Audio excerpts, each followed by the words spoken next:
యెహోవా హృదయమునకు ఇష్టమైన దావీదు కృపచేత ముందే ఎన్నుకొనబడినవాడు.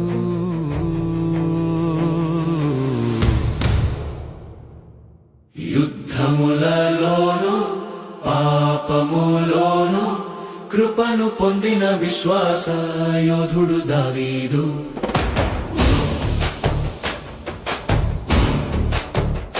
బేత్లెహేము పొలముల నుండి ఒక గొర్రెల కాపరి బాలుడు వచ్చెను.